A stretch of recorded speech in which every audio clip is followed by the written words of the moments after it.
This week, welcome to episode 228 of the Ages podcast. Today, we've got Dr. Marc Bubbs, performance nutrition expert. We're going to talk about optimizing health, how he works with elite athletes, NBA, Olympians, and how he works with regular people, and how all of us can take on performance nutrition as we age. Super important. Late eating is defined now as eating after 6 p.m. Almost 2/3 of all the calories we consume are now after 6 p.m. I don't have to say too much more for you to think, geez, that doesn't sound like the greatest idea. The minimum amount of protein we want somebody consuming to help prevent the age-related loss of muscle is 1.2 grams per kilogram body weight per day. We'll be diving into the science behind nutrition, movement, recovery, and how small, consistent habits can have a profound impact on our long-term health. If you've ever wondered how to fine-tune your body for peak performance at any age, you're not going to want to miss this conversation. Marc Bubbs is the go-to guy everybody brings up in terms of elite nutrition. So, great conversation coming right up. Really quick before we begin, are you part of the Aegis community? If not, head over to aegis.com/newsletter, join our vibrant, forward-looking cohort to get our best-in-class weekly magazine delivered straight to your inbox every Thursday. While you're at it, maybe leave us a little love. Go to Instagram, check out @WeAreAgeist. Maybe share this episode with your friends too. All right. Stay tuned. We're going to get with Dr. Marc Bubbs in just a moment after a quick word from our sponsors. We all want to think clearer, feel better, and perform at our peak, but brain fog, stress, and fatigue can get in the way. That's where Transcriptions comes in. Transcriptions isn't just a supplement company. They're a team of doctors, scientists, and biohackers creating pharmaceutical-grade, precision-dosed nootropics that help you optimize your mind and body. Use the code AGES for 10% off at Transcriptions.com. That's Aegis for 10% off because you deserve to think, feel, and perform your best. Today's show is also brought to you by Timeline Nutrition with their breakthrough product, MitoPure, the first clinically tested urolithin A supplement, which is showing tremendous results for mitochondrial health. Go to timelinenutrition.com/Aegis, use the code Aegis at checkout, and save 10% off your first order of MitoPure. Today's show is also brought to you by LMNT, spelled LMNT. Go to drinkelement.com and get yourself a free 8-serving sample pack with the purchase of any of their electrolyte drink mixes. Dr. Bubbs is at the cutting edge of performance science, breaking down the latest research into actionable steps that we can all implement. Whether you're an athlete just looking to feel and function your best, his work is something for you. Let's give Dr. Marc Bubbs a call right now. Hey, Marc, good to see you. Dave, great to connect. Appreciate you having me on. Absolutely. Where does this podcast find you today? This podcast finds me in the UK and just outside London. Has the darkness arrived already, or do you have sunlit at this time of day? Well, we have sun this time of day. It's further north than you think. So winter months, it gets dark around 4 o'clock. But summer months, it's light out till 10:30 at night. So it depends. You can play 54 holes if you're really aggressive in the summer months. But you certainly need to adapt and have some strategies for the winter. I was in London over Christmas and I'd forgotten. You sort of have this window between like about 9 and 3, and then it gets dark. Well, it's interesting. It's very changeable. And the one thing, if you're in North America, I'm Canadian, I'm from Toronto. If it's a sunny day, it's pretty much going to be a sunny day. So you look outside and you think, you know what, in 4 or 5 hours time, I'm going to go out and go for a run or do something outside. I've learned living in the UK that if it's sunny outside, you stop everything you're doing, you go out and you get it because you don't know when it's coming back that day, right? So you have your windows and you got to take advantage, and there's some benefits to that as well because you got to be proactive. That's right. Marc, tell us a little bit about your background and how you get where you are today. Yeah, so I'm a performance and clinical nutritionist. So I've worked in sport for the last 20 years as well as clinical practice. So I work in pro sports, so some of the biggest teams, Canada basketball, our men's Olympic team. So I was in Paris this past summer with our squad there, and then consult in pro sport, the NBA, NHL, individual athletes. And so at the tip of the spear when we talk about performance, human performance. And then on the other end of the spectrum, I work in executive health, corporate health. And so doing talks for, banks, law firms, large companies, and really just trying to, educate and level up in terms of, what we eat and how we move and all these lifestyle factors like stress and sleep and how they impact our health. And so it's been great to see over the last 20 years, these messages that were quite niche now are becoming a lot more popular and mainstream. And the interesting thing, Dave, when you look at elite athletes and the rest of us, right? The rest of us who are working, maybe kids at home, that kind of thing. There are certainly some differences, right? I mean, genetics is definitely one of them, but there's a lot of commonalities as well. And I think that's where people find it interesting, where a lot of the things that we say to elite athletes are actually some of the habits that we try to embed with my clients and the general population as well. Define performance nutrition. What does that mean when you're saying that? Yeah, so performance nutrition is like sport nutrition, but that performance word really shapes the conversation. If we think about nutrition, it's great to have simple rules and simple heuristics, right? Sugar is bad. Well, don't eat too much sugar. The general population causes weight gain. If you consume it in excess, it can cause high blood sugar levels. It can interfere with sleep if you consume it too much in the evening, etc. When you're on the performance side and you're a professional cyclist and you're going up Val d'Isère and it's going to take you 6,000 calories to do this in a day, you're thinking physiology first. So you're thinking, I need a lot of fuel to come in. I need that fuel to be absorbed rapidly. I need it to pass through my gut rapidly so that I can get more fuel in. Because if I can't put enough gas in the gas tank, I'm not going to be able to keep up with the competition. And so when we talk about performance nutrition, some of those heuristics don't hold up as well because we need to get more granular and more detailed. We need to have a better understanding of how physiology works. And then we can sort of push certain systems. For example, an elite marathon runner might consume 80 grams of carbohydrate per hour of running, which might be somebody's daily total if they're on a low-carb diet. But that's because they're moving at an incredibly quick pace. And there's a great story from one of the researchers who's on the Nike Sub-2 project where they're trying to see if Eliud Kipchoge could, the world record holder at the time, could run under 2 hours in a marathon. And, he's warming up in the van, and there's other elite runners warming up as well. And of course, they get themselves going. And then this researcher lets his friend come in who's an elite recreational runner. And he warms up and he runs as fast as he can. And by the time he kind of flies off the back of the treadmill because he can't run any faster, he's basically at the warm-up pace for these elite and professional runners, right? So it's completely different worlds, right? And they now do this at different events. If you go to some of the marathons, they'll have a treadmill running at a certain pace and you get on and you see how long you can go for, right? And a lot of times it's 30 seconds or 60 seconds or maybe 2 minutes. And these best in the world are doing that for 2 hours in a row, right? 2 hours straight. It's just being granular around this performance. And what is performance? It depends. Are you a weightlifter? Are you a professional ice hockey player? Are you a basketball player, soccer player, boxer? The context really drives the strategy, which is a common theme for the rest of us. But that's really sort of the difference there is that, we're having to put different fuels in to really achieve, elite human performance. So if we're looking at someone, like a marathoner, so this is fully aerobic, probably close to the limits of that for a long period of time. So you're going to be looking for essentially, like you said, gas in the tank to keep that engine running versus someone who's, say, involved in a more anaerobic situation. So, the furthest over there I can think is like powerlifting, right? So what that takes like 4 seconds or something. Yeah, 100-meter sprint. So these kind how of would things. you fuel that powerlifter? Yeah. Well, a better question when we come back to when we think of a marathon, if we first zoom out to 30,000 feet and appreciate some of the physiology, we're always burning varying degrees of all fuels, right? It's just that when we're going slow, we're burning much, much more aerobic, right? But we're still, when we start and when we move at a little bit of pace, we're going to have some of the anaerobic and some of the phosphocreatine, the really fast energy systems firing as well.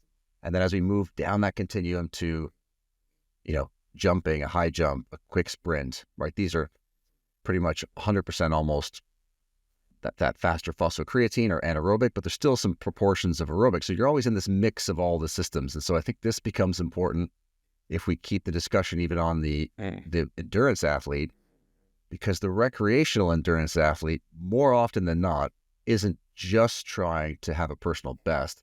They're also trying to lose some weight, right? They're also trying to improve their blood sugars or to improve their blood pressure. There's a lot of additional health outcomes.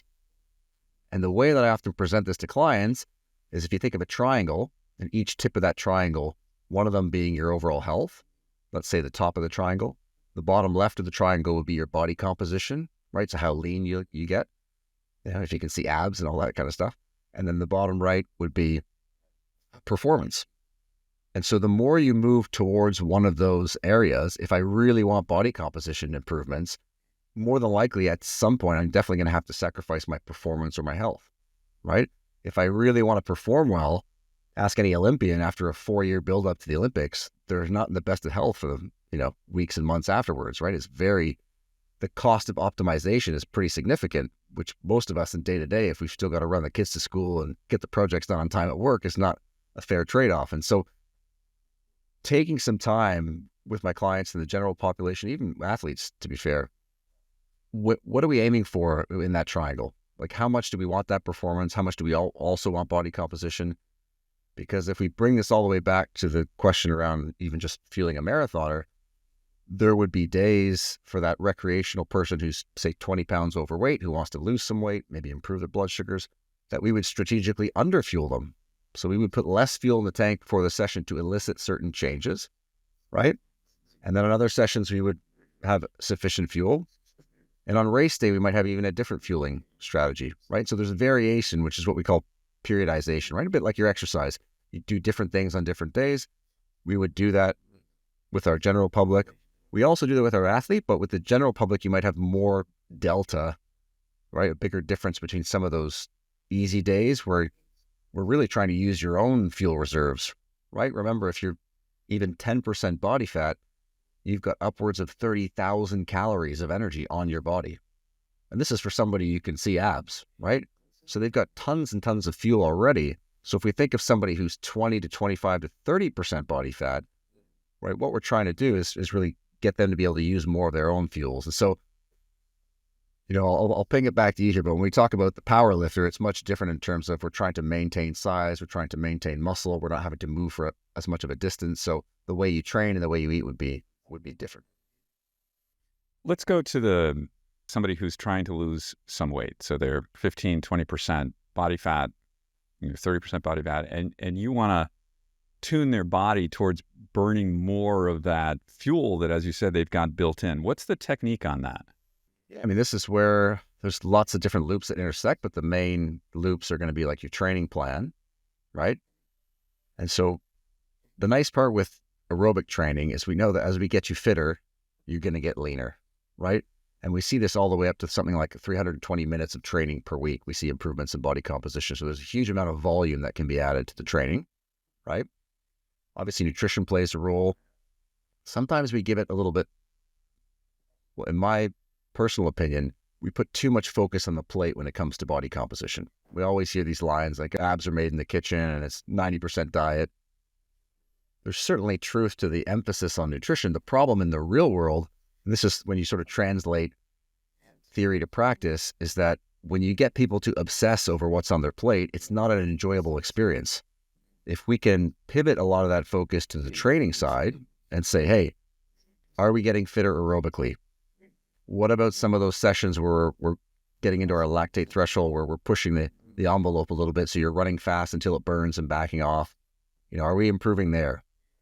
And what about some of the real speed or power metrics of how quick you might be able to run 30 meters, right? So we have some different metrics that we would use to make sure that that person's getting fitter. And where the general public, we kind of struggle is that initially when you haven't done much, just getting off the couch and being active, it's great. You get improvements. You get improvements for, 8, 12 weeks, even sometimes longer. But if we keep doing the same thing, if we don't change the stimulus, right, this gets back to sort of principles over strategies, right? The principle of progressive overload.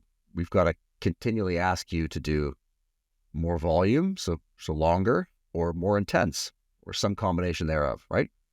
And that's where people tend to struggle, because it's like the day is busy, you've only got 20 minutes or half an hour to train, so we just pop out the door and we go for a run.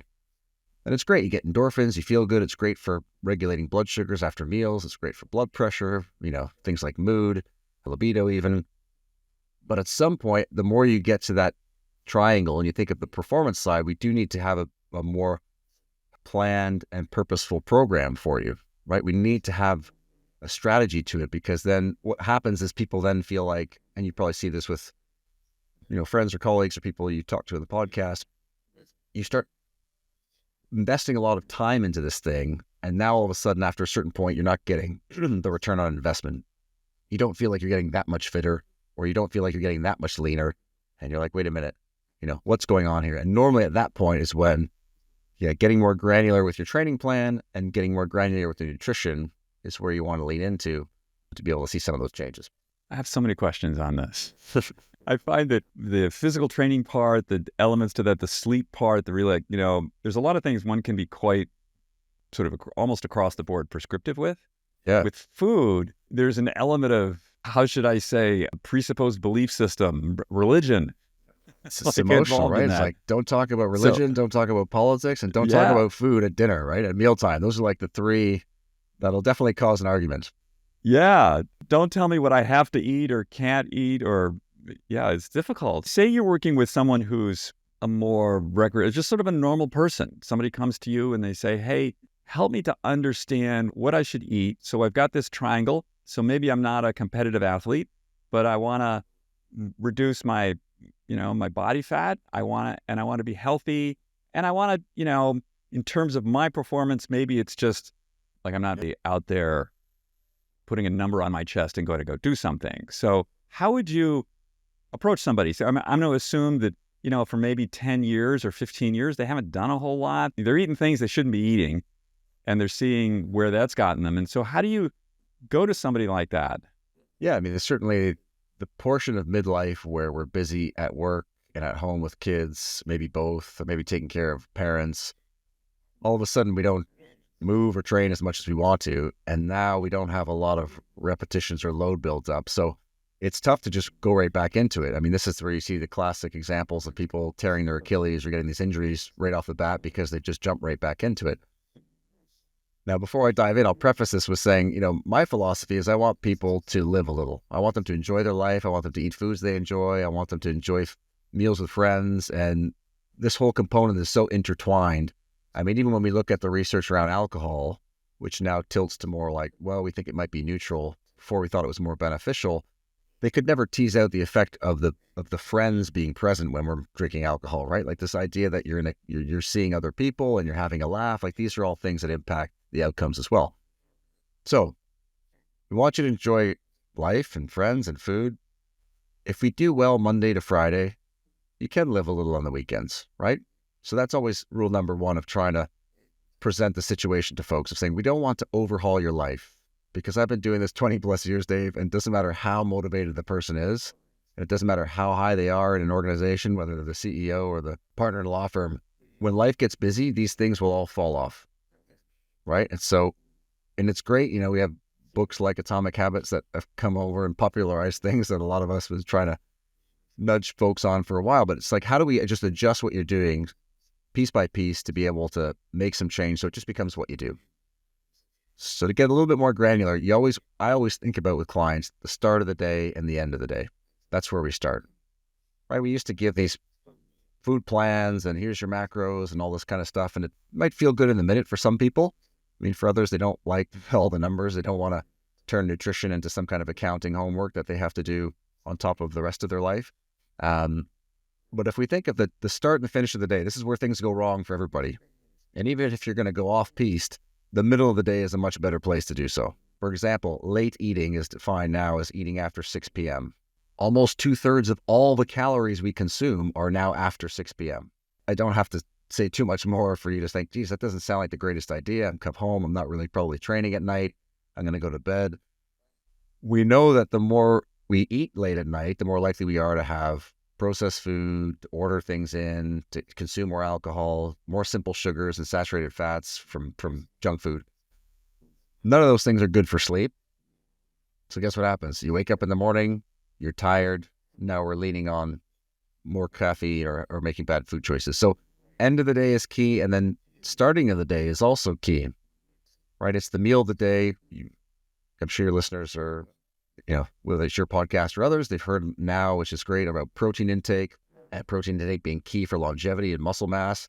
And as we get older, 40, 50, 60, we actually become what we call more anabolic resistant, which means we need more protein, not less.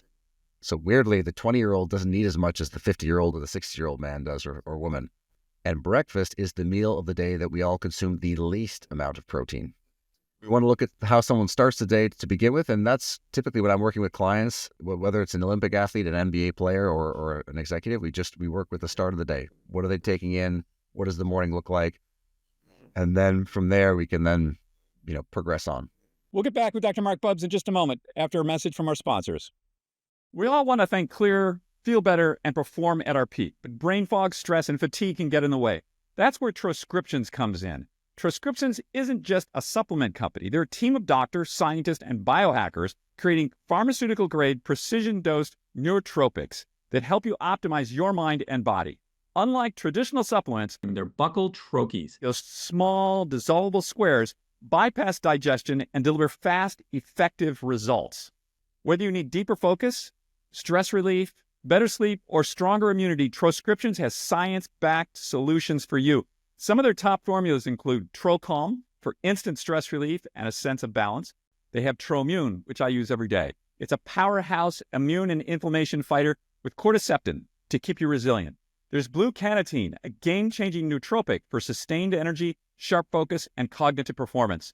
Personally, I've been using TroMune all winter, and I haven't gotten sick. Not only does it boost my immunity, I'm sleeping deeper, waking up more refreshed. If you're serious about upgrading your brain and your body, check out Troscriptions, because better performance starts with better biochemistry. Use the code AGES for 10% off at Troscriptions.com. That's AGES for 10% off, because you deserve to think, feel, and perform your best. Today's show is brought to you by Timeline Nutrition and their product MitoPure. I started taking MitoPure after I ran their science through our science review board, and they were very enthusiastic about it. In fact, most of the people on my science advisory board and their families now take MitoPure. So why do I take MitoPure? I take it basically for a health span because, the truth is, I want to be 90 and I want to be able to ski and hike and play and do all the things I do now. Think of MitoPure as these little Pac-Men in your cells, chomping up the damaged mitochondria that make you feel old and tired and recycling them into new, healthy ones. And mitochondria are our cell's power generators. They're a key influence in how we age. However, as the years pass, and I've passed a few years, mitochondrial efficiency naturally declines, representing a large gap in the quality of life we can expect in our later years from the ones we actually experience. So do what I do, and do what my science advisory board does. We take it every day. You're going to notice a difference in 4 to 6 weeks. Timeline is offering 10% off your first order of MitoPure. Go to timeline.com/ageist. That's TIMELINE.com/ageist. Get 10% off.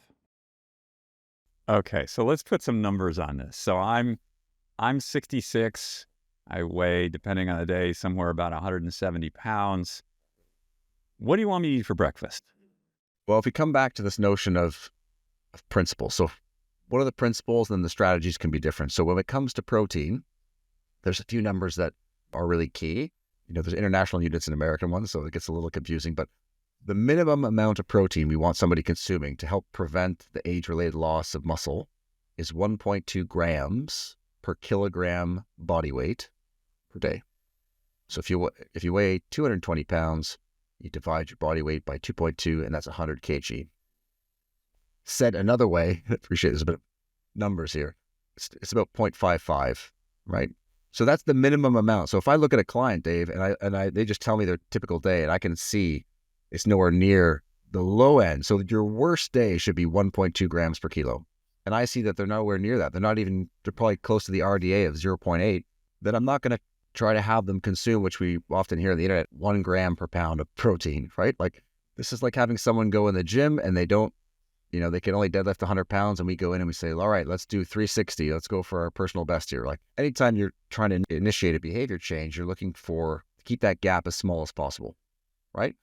So that's the first number. The next number is 1.6 grams per kilo, right? This is where most relationships in biological systems and nutrition are either bell-shaped or U-shaped curves. So we think of a bell-shaped curve.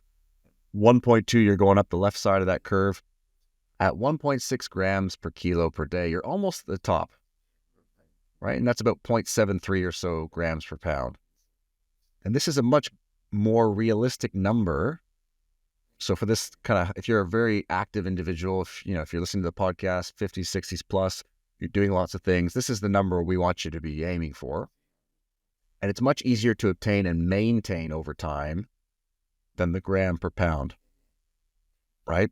The gram per pound does become a bit like homework for a lot of people. And I struggle to see people in the regular world keep it up for any significant period. Now, if we sort of hit pause for a minute and go back to my triangle, within that triangle, you'll have periods where, let's say you're trying to improve body composition. So you're drifting to that left-hand corner.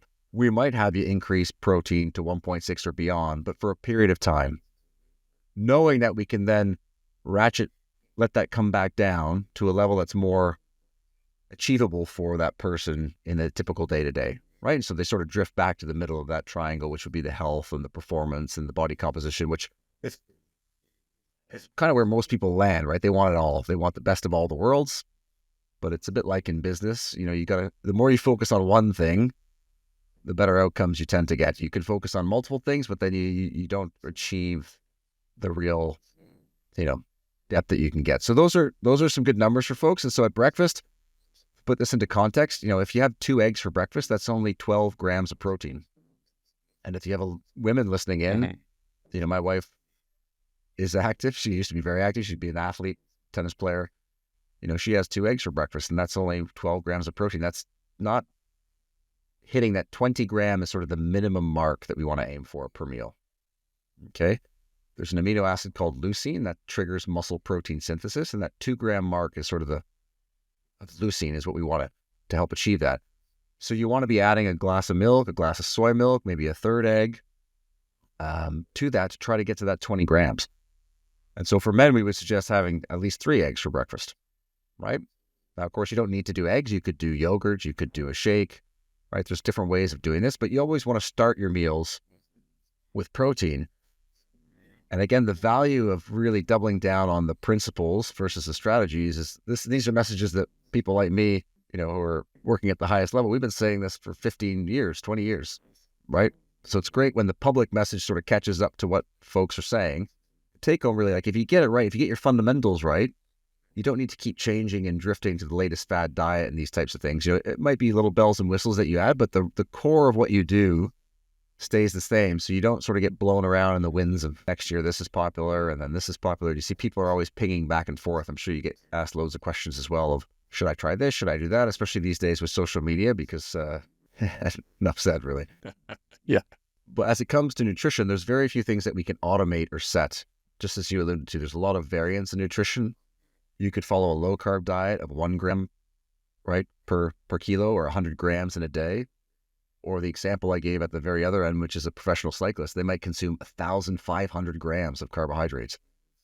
Whereas protein is always going to stay the same pretty much. We can set that and forget it. Whether you're trying to get bigger, whether you're trying to get leaner, might change a little bit, but really we're trying to automate that so that breakfast, lunch, maybe a snack, and dinner, you're repeating these same things over and over again so that you can then build in this automation so it doesn't become like, oh, what am I supposed to do for my snack? And you break out a little book and you're trying to flip through your app, and it becomes second nature.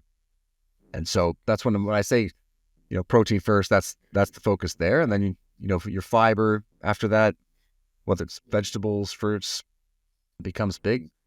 And then, from there, your carbohydrates really become a question of what you're doing, right? In terms of, are you competing for something, or are you trying to get leaner? We say eat for the day that you're having. So the carbohydrates would vary, but the protein stays constant. So we want this, no matter what we're doing, we want this same amount of protein every day, more or less. And then if we're going to go out and, do some, I don't know, we're going to go run 10 miles. Okay, we're going to need a lot more fuel for that. So we're going to need some more carbohydrate in there. But if it's Sunday afternoon and we're going to, not do a whole lot, that's where the variable comes in. Did I get that right? Yeah, that's a great initial way of thinking about it. Just like, let's keep protein the same, right? Let's reduce the amount of variables that you as the client or the athlete have to think about, right? And so once you get used to repeating protein through the day and we sort out the types, we use an acronym called the 3 T's is what I like to use with clients. It's called, the protein total, the protein timing, and the protein type. So for all the macros, we use these 3 T's framework. And so with protein, it's like, how much do you need per day for your total? Well, we just said it's either 1.2 grams per kilo or 1.6 grams per kilo or somewhere in between. So we'd figure that out. We'd set the timing.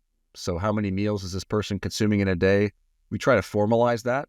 It always sounds a little bit simple, but it's quite nice because when people just know, like, I eat 4 times a day, it also, implicitly suggests you don't eat between those meals, right? Which is something that we tend to do. We graze, we snack, we grab things. So we formalize the timing, right? The amount of meals in a day. And then the types of protein, right? There's different buckets that we would use. So fish is different from seafood, and the red meats, chicken and poultry. We have things like dairy, and then, of course, the plant-based protein. So can we start to eat from different categories? Because as we consume more protein, the great side benefit, Dave, is that you increase your micronutrition, right? It's like protein's like nature's multivitamin. And so as you get more zinc, as you get more iron, you're supporting thyroid function, you're supporting immunity, right? Obviously, protein supports things like bone, but you're pulling along minerals as well that are key. So it's a great, when we talk about building a foundation, this is really where you want to start. And depending on how busy somebody is, you don't need to be in a rush to do this. If it takes you a month or 2 months just to do that, you will have put a really solid piece of the foundation in, and then you can move to the next piece, which is carbohydrates. And this starts to depend because, give you an example, if you're a professional soccer player in the English Premier League, right? So you run 70, 75, 80 minutes, a lot at a very high speed, about anywhere from 10K or so, 12K. The fast twitch muscle fibers, so the ones that make you explosive, right? It might take up to 72 hours to replenish those. So the way that we feed an athlete, we would say, we call it game day. And then we would say game day plus 1 is the day after a game. Game day plus 2 is 2 days after the game. And so for those individuals, we'd have strategies where we would increase the amount of carbohydrates post-exercise, right, to help with the recovery aspect. Most of us in the general population don't need to think about the post too much. You're right to have this sort of idea of like, what am I doing today? I'm just sitting on the couch all day Sunday. You can still have carbohydrates, but rather than bigger servings or things like rice and pasta, which are very dense, so about 45 or 50 grams of carbohydrate per cup, even having white or sweet potatoes, about 25 grams per cup. So you have the amount of carbohydrate, but the volume of food on your plate is still the same. So there's strategies like that you could go to if you go down to root vegetables like beets, parsnips, carrots, roast some of those. It's winter time, nice, pop them in the oven, olive oil, a little sea salt and rosemary.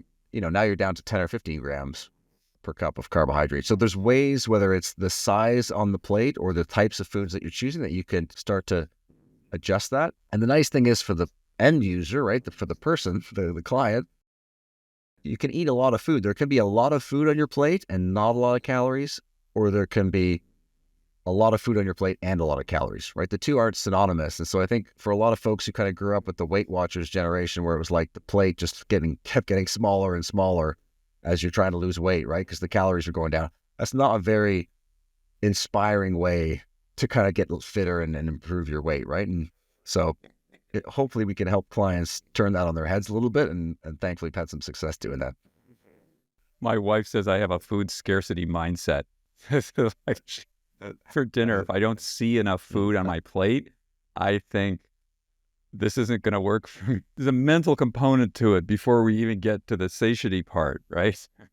Oh, yeah. And that's the good side of the coin. The bad side, people trying to lose weight, if they see a lot of food on the plate, they immediately think, oh, well, this has got to be wrong. And so a lot of the work we do with those clients, and, particularly female clients, female athletes, because there's just more, in society, a bit more pressure on that side of the coin, although it's changing with social media, to just reframe the narrative around, like, we're fueling what you want to do. Like, forget about this cheap meals, good food, bad food. There really are no good and bad foods. It's what's the context, And so I think starting to reframe things like that can help people because, I appreciate the mindset that you have, which is like, hey, let's fill the plate up. It's time to eat. Let's enjoy. But for people who struggle to, if they struggle with weight gain their whole lives and been overweight or very overweight their whole lives, most of the time they're going to have a level of guilt if the plate's full of food. And this is some of the internal, now we get to the mindset piece of like, we have to rewrite some of the operating systems because that's not how we want, that's not the best way to do it. And it's not serving that individual. Absolutely. So we've talked about carbohydrates, we've talked about protein. Talk to me about fat and different kinds of fat, and where do you stand on that? What should I be eating? Before we go down that road, why don't we just quickly sum up for the carbohydrates, because it does affect glucose blood sugar levels. I think Sure. a great way for folks, Yeah. rather than being so dietary strategy focused, like I follow a paleo or keto or plant-based, etc., just let your blood sugar control and some of your biomarkers let you know how you're doing, right?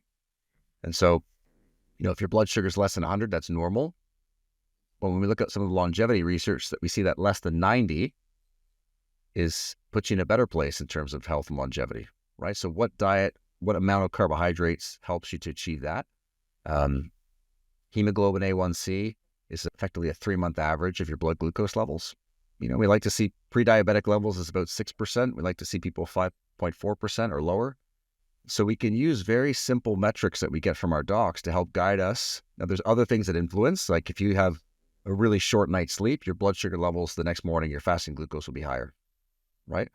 So these loops start to intersect, like the stress and the sleep and recovery. But those are really nice ways of empowering people, because those biomarkers can improve and change even without weight loss. So if you have the client who's exercising and feeling better and sort of looking better, but maybe the scale hasn't moved, when some of these tests are rerun, they can see triglyceride levels have fallen, so blood fats, improvements in blood sugar control. And that, again, that's very powerful, not just for weight loss, but also when we talk about things like longevity. I was just going to say, I think that one of the things that I found is every once in a while I'll wear a CGM, a continuous glucose monitor, to see how these things affect me. And there's certain foods that, like oatmeal, there is no version of oatmeal I can eat that's going to not cause this massive spike. Same with white rice, but like a sweet potato, I can eat those things all day long. Doesn't have any effect on me. Yeah, and CGM data can be helpful for us for certain things in terms of the amplitude of that spike and how long it lasts for. But there's still some noise in there as well. And so even just seeing a spike from having oats or rice in and of itself isn't sufficient to say we shouldn't eat that, depending on the person and depending what the goals are. So again, it's a nice heuristic, and certainly we've used it with athletes where, especially at bedtime, the NBA player at 2 a.m. is having a bag of Oreos. I know it sounds obvious. That's not a good strategy, but when they have when they have a CGM on and they see the amplitude of the spike and the duration, then it helps to have a bit of visualization, right? Then all of a sudden we can change things. I was just going to say, like, I know a few high-level competitive athletes, and the bag of Oreos in the middle of the night is not an exaggeration. Sometimes I listen to these people, I said, you ate what? Well, it's probably a good one for your clients who are pretty active or triathletes or endurance athletes, and they might be fit and lean. But and I had this from a client recently, I was going home, Mark, I just went to the shop, I grabbed the whole bag of Twizzlers and I just ate the whole thing. And it's like, this is a sign you're more than likely underfueling, right? Because your brain is the best energy accountant, and it effectively gets to the point where it's like, right, we need some more fuel on board because you're being too stingy. And this is the problem. If you get too much into that, I want to get leaner, but you're not supporting your performance and you're trying to run a marathon or triathlon, that's where you're going to start to see, real fatigue, increased susceptibility to colds and flus, worsening sleep, worsening mood. If you're female, then changes in menstrual function. So pay attention to that one. If the cravings are often and intense, it's like a light on the dashboard of the car. Something's not right. The good news is the solutions are quite straightforward, though. Just look at what you eat, look at the training, look at the sleep and stress. It's always back to that, like, simple but not easy. Talk to us a little bit about fat. There were years, I remember decades, where fat was like evil. And now fat's having a bit of a comeback here. I mean, it's an energy source. So where do you stand on this?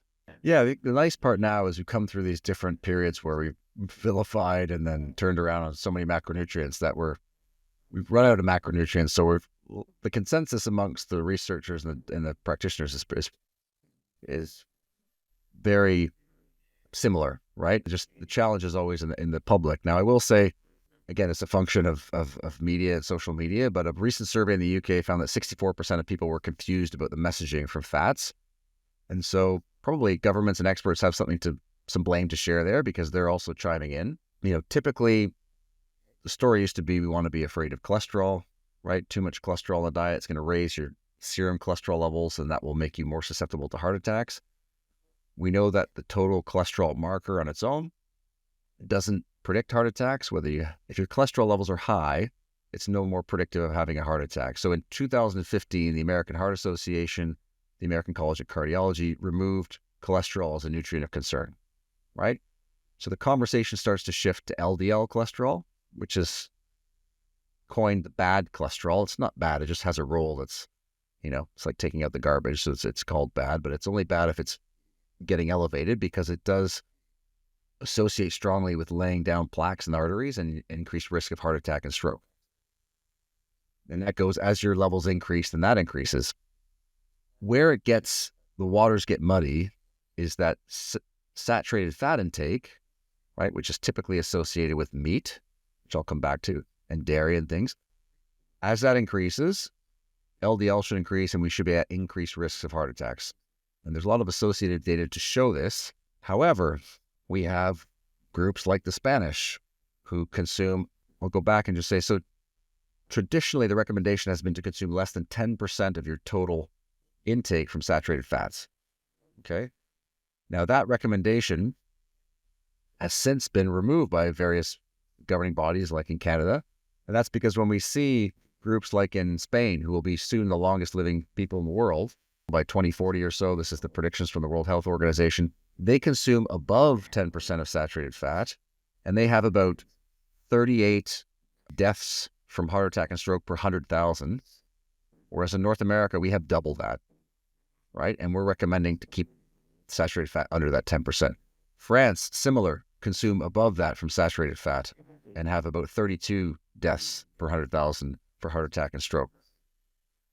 So what does all this mean? Well, when it comes to things like red meat, we've always been told, keep your red meat low because it'll increase your saturated fat intake, which will increase your risk of heart attack and stroke. The trouble is we've been lumping in hamburgers, sausages, and bacon with steaks, right? And so now we see better research that teases out unprocessed red meat versus processed red meat, right? And so this is a very different equation, and we see, much better correlations in terms of improvements, because effectively it's protein, right? You're getting a tremendous source of protein with red meat. You're getting one of the main fats in red meat is oleic acid, which is what you find in olive oil. Certainly the fattier cuts of meat, you don't have to, if you're at risk, you don't necessarily need to be too aggressive going after all the fattier sections of a ribeye, etc. But those types of proteins are healthy to include. You just want to be mindful of this, the more processed types, which is, things like bacon or sausages or various types of hamburgers. If you're struggling with a waist that's above 40 inches for men or 35 inches for women, so there's going to be more visceral adiposity or belly fat. There's going to be greater levels of systemic inflammation. Your blood pressure and blood sugars are going to be higher, right? The steak will help you because it's protein, which we like, with not a lot of energy in it. And so that sets you up for success in weight loss because we're trying to get you in an energy deficit. Some of those other types of like a burger or a sausage don't carry nearly as much of the protein amount, but they have a lot more energy, so calories, and a lot more fats and saturated fats in them. So that's sort of a nuance there. Dairy's similar, right? The saturated fats in dairy are different than other saturated fats in that they have what we call methyl branches, so they function a bit more like unsaturated fats. And when we look at some of the big meta-analyses around dairy intake, so milk and yogurt, we see strong inverse associations to cardiovascular deaths, so helpful in that sense. And, large studies on type 2 diabetes as well with inverse associations there. So again, if we just zoom out to 30,000 feet, we're looking at things that are high in protein and low in energy, right? If people are trying to lose weight, they've got too much energy on them, right? There's too much body fat. So we're trying to reduce the total energy in the diet. So having sources of protein, again, protein builds everything in your body, right? If you were a house, protein's the bricks. So it's not just the muscle, it's the immune cells, hormones, skin, hair, nails, everything. You have something that helps to build you and it doesn't carry with it a lot of energy. That's going to be a good strategy for you. Now, if you don't like red meat, you don't have to consume it. There's lots of other types of protein that you could consume. But that's the bigger part of the story because monounsaturated fats, all the experts agree that that should be the predominant fat in our diets. So whether it's olive oil, avocado oils, etc. And then we could get into the seed oils, but that's a whole separate can of worms on its own. It's interesting. The red meat thing is something I've had a reversal opinion on this myself. That, as you said, the studies were all done. They just lump it as just like all red meat. Okay, so that is a really wide spectrum of what that could be between, a really fatty, industrially raised hamburger to like I've developed this fascination recently with like venison and wild boar and buffalo and you look at these things, the fat content is very, very low, and Absolutely. there was some discussion back a few years ago about TMAO, which is this postbiotic that if you have like a certain mix in your gut, the carnitine, I believe, from the meat plus this postbiotic, you create this not so nice thing called TMAO, which is very risky, but you can get yourself tested for TMAO, and I did, and I have it. So TMAO is found in vegetables and grains and all sorts of things as well. So when we talk about associations, this is where we get into trouble because correlation is not causation. And that's where, right, good to get right. tested for things, but, and I think that's sometimes where we put the cart before the horse, where we get worried about TMAO, but we see the individual is 30 pounds overweight, their waist is 50 inches, their triglycerides are through the roof, their blood sugars are high, their blood pressure's 150 over 94. We just need losing weight and getting fitter corrects for everything. And we see this in a lot of sport research where there'll be biological markers in rodent models that predict outcomes. And one of the great sport nutritionist researchers in Australia, Louise Burke, said, when rats start winning gold medals, let me know. It's like some of this research that's done in association or on cell lines or in rodents is like interesting, but Right. we need to always have the human data as well. As we wrap up the saturated fat conversation, it's always important to remember the top 5 sources of saturated fats in our diet are pizza, grain-based desserts, hamburger, sausages, and bacon. And so this idea of the food matrix becomes really important because it does become a question of if the food that you're eating, like a steak, is high quality, then we're less concerned about the saturated fat. If you're getting a lot in from those processed sources and you're struggling with weight gain or high blood sugars, etc., that's when you really want to, circle back and check your intake. Talk to us a little bit about collagen. My understanding is there are 3 types, type 1, 2, and 3. They do different things. They come from different places.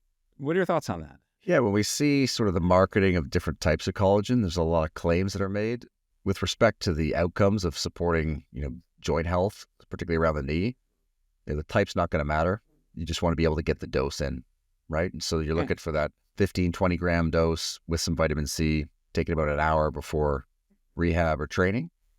And then you could double the dose before bedtime as well. But the one around exercise is the key one. Dr. Keith Barr, UC Davis, has done, the bulk of the work in this area and really pioneer. And those are the doses that they're using. And interestingly, in their work, they're actually finding that things like the phytoestrogens in soy, so including some soy milk or some edamame beans and dark chocolate, epicatechins in dark chocolate are also playing a role, which is kind of nice. A little bit of dark chocolate with your collagen shot or collagen smoothie, or put some matcha powder in there is a nice way to be able to support that. But you certainly have to be consistent with it.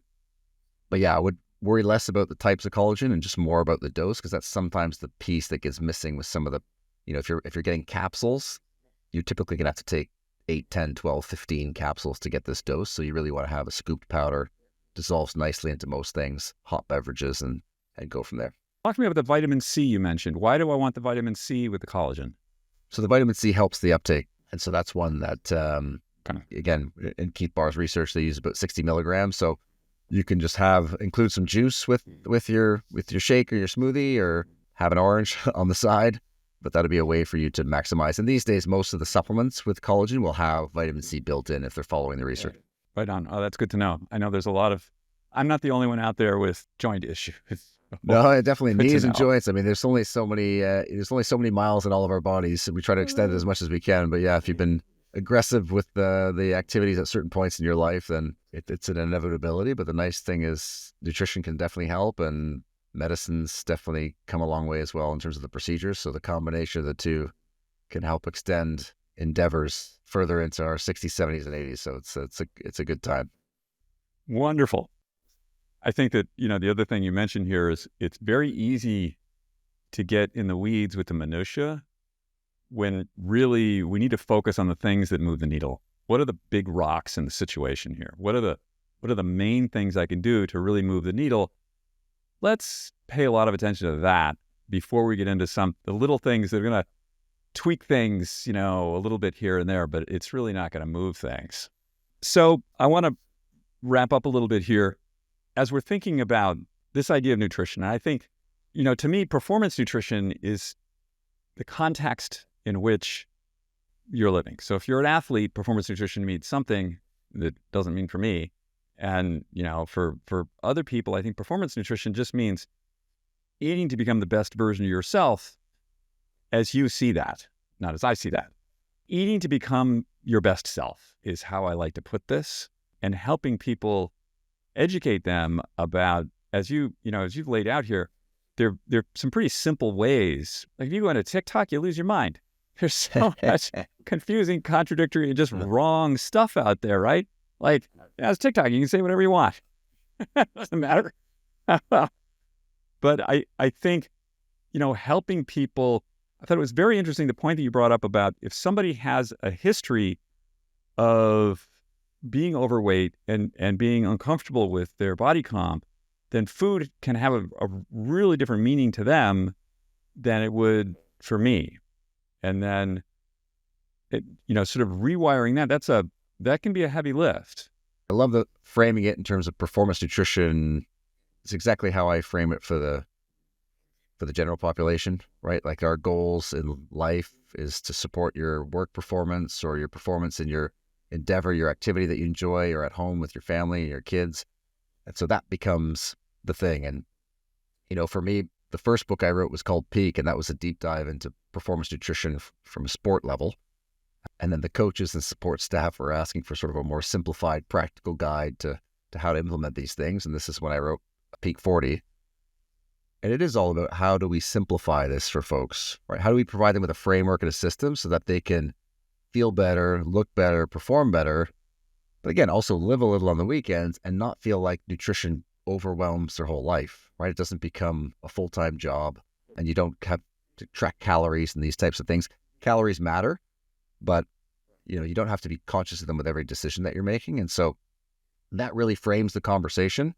And, like you said, people from different backgrounds come at this whole story with a different lens, or some might even call it baggage, depending on how you feel about it.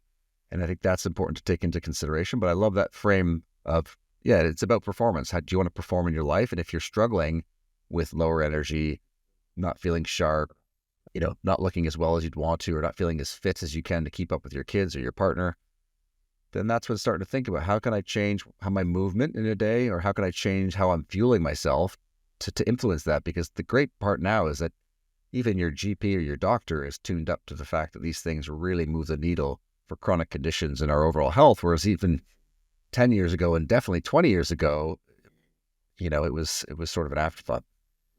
Marc, if somebody wants to get in touch with you, what would they do?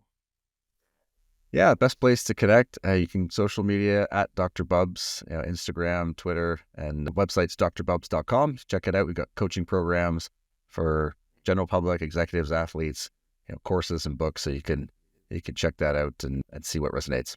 We have mutual friends in high performance athletics, and every one of them have told me, you're the guy.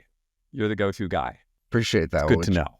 It's making... Try to make an impact with folks, but it's like anything. It's really the end user. It's the person, it's the client, it's the athlete that's doing all the heavy lifting. We're just, there to provide some direction and to nudge in the right direction.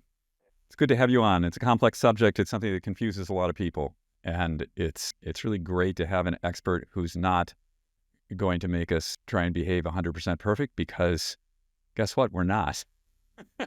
We try and do the best we can. Exactly. And it can be done any which way. If you want to be a vegetarian to plant-based to eating more red meat, less red meat, there's any which way you want to do it. You can build a roadmap that suits you and your lifestyle and your goals. Marc, it's been a pleasure having you on. I appreciate your time today, and hopefully you'll survive the rest of the English weather out there today. Yeah, exactly. Yeah, it's been intense. Yeah, appreciate the time, Dave. That was a great conversation with Marc. Always interesting to get into these nuances of performance because performance applies to all of us, not just elite, right? We all want to be performing our best. And I'm sort of unfortunate. I need another word for that, but that's really what we're talking about. So, the importance of protein came up again and again, and mindset in nutrition. Food is more than just fuel, it's deeply personal to each of us. If there's one big takeaway, it's that small, consistent changes can lead to big improvements in health, longevity, and performance. In other words, feeling our best and being at our best. If you're interested in what his company has to offer nutrition wise, Dr. Marc gave us a special discount code for Aegis listeners. So you want to check out probionutrition.com, enter the code Aegis20, save 20% off your order. I am back in New York City today. As you can see, lovely day in New York. Last week, I was in Miami and I had been invited down for the day by the Hyatt Corporation because they invited me to join their well-being advisory board. And there was a meeting of 7 of us, Dr. Deepak Chopra, InQ, and a few other really amazing people. Ali Love from Peloton. Everybody in the room was just total A-team. And I got to say, it's so inspiring when you get a group of people like this together and imagine what's possible. I'm a smarter person for that. I think we're going to make a big impact about what goes on in Hyatt and their business and the way that they organize conferences, because that's a big part of life out there, conferences and what those are like, and how can we improve that experience, and also for the casual traveler, how can we improve this gathering, the experience? What sort of can we bring in a sense of awe? Can we bring in a sense of learning, of connection? How can you leave an experience feeling better, feeling improved? Like, can we make some sort of transformation possible? Even if it's a small one, that's a win. So that's what the meeting was about. It was such an honor to be invited to such a group like this. It's one thing, I mean, I know of most of these people. I've seen them. I've met Dr. Chopra before. But when you get everybody in a tight room like this, and they had an incredible facilitator that just was bang, bang, bang, like keep it moving, it's sort of like you take a lot of atoms and you push them together and you get this reaction. I've been on a number of boards. This was the most dynamic, most well-organized, most impactful board I think I've ever been on. So really hyped about that, hyped about doing more work with Hyatt. And thank you to all the people at Hyatt for putting this together and for the privilege of being together with these other people in the room. I got a lot out of it. Quick tidbit about Dr. Chopra. So he was probably the most well-known person in the room. So I'm just going to bring him up. Everybody else was awesome too. So the first thing is, he's like, I've written 93 books. Well, he's 78. So let's just assume he didn't start book writing until he was, say, 20. He's doing 2 a year, which is amazing. The other thing is, he was wearing, I hope I'm bringing some kind of confidence here, but he was wearing no less than 5 trackers. I believe there was an Oura Ring on each hand. There was an Apple Watch. There was a Whoop, and he had a CGM. And he looks at all this data to help optimize himself. And, I don't think of Deepak as, sort of a biohacking optimizer. It was very interesting. He's very much into peak performance and being the best version of himself because he wants to, what he really loves to do is clearly write books. And he has to be at his best for that for as long as he can. So I thought that was super interesting. This week in the Aegis newsletter, our main profile is Ali Millikan. Lovely man. I know him quite well. Has a lot of interesting things to say. Our lifestyle piece is on beauty trends in social media. Like what's legit and what's real. I mean, TikTok, my God, like rub beef tallow on your face. I don't know, all kinds of crazy stuff. So we're going to try and unpack that for you. We've also got a recipe, turmeric carrot noodles. Can I just tell you, the most clicked thing that we do are these recipes. You guys love the recipes. So turmeric carrot noodles. Appetizer or noodle substitute. Did you know that just pounding water all day is not going to keep you hydrated? You need the right mix of electrolytes in that water to help that water be absorbed properly and also to help your body function well with the right electrolytes. Element, LMNT, contains sodium, potassium, and magnesium, which are critical for for helping our brains and our bodies function. One of the unfortunate facts is as we get older, it's harder to drink water, essentially because our thirst response is diminished. So we need to put extra emphasis on drinking water, staying hydrated with the right electrolytes. Of course, if you are pre-hypertensive or have hypertension, check with your doctor before having anything with sodium in it. For the rest of us, though, LMNT is a great solution. Go to drinkelement.com, that's DRINK, LMNT.com, and get yourself a free 8-serving sample pack with the purchase of any electrolyte drink mix. This week on Just Try This, how about human touch? It's something that, sort of gets put into some of that woo camp. And I gotta say, I had a facial for probably like the third time in my life. I was on vacation at the Carillon Hotel and I got a facial. And it was kind of great. My skin looked better. Okay. But what I really liked was somebody like touching all this part of my face and rubbing my head. We got a lot of skin up here. So it felt great. I don't want to hammer on social media. I think there's a lot of good things about social media. I mean, we see it has a lot of positive effect. If we look at, Gen Z, they don't drink alcohol as much. They're much more health focused. Yeah, they've got some other problems. And I think part of the problem with social media and with our digital, because everybody's so digitally focused, is this lack of human touch. And I think human touch is really important. And human touch can come in the ways of you can get a massage, you can get a facial, you can go and see somebody for body work, but you can also just hold somebody's hand, which is a zero cost way of causing basically the same thing to happen. And we've had on this show a number of experts talking about the value of human touch over the last few years. I know Dr. Dave Rabin was talking about the immediate effect on your HRV, which is your heart rate variability. So that's a metric that shows how much stress you're under and the immediate effect of when somebody holds your hand or you touch somebody, you hug them, your HRV immediately goes up, which is good. The higher your HRV, the more stress you can handle, meaning the less stress you're under. So this week on Just Try This, I'm going to make a pitch for just touching somebody. Now, don't go touching strangers. That's creepy. You want to be touching somebody you know or get a massage. Try and get a massage once a week or once a month, whatever is good, whatever fits into your schedule and what works for you. Or find somebody to just hug or just hold your significant other's hand. I think there's a huge amount of value to this. One of the things about being in this disconnected sort of loneliness epidemic that we read a lot about is the lack of human touch. I know this is harder for guys. They don't like to touch each other, but it's okay to just like grab your buddy, slap him on the back, give him a hug. It's fine. You're both going to feel better for it. That's this week on Just Try This. Next week, I got a great show coming up. I want to say thank you so much for spending your time with us today. Your time is valuable. And it's the thing that we never get back. And I'm so happy that you decided to spend some of it with me today and with our guest.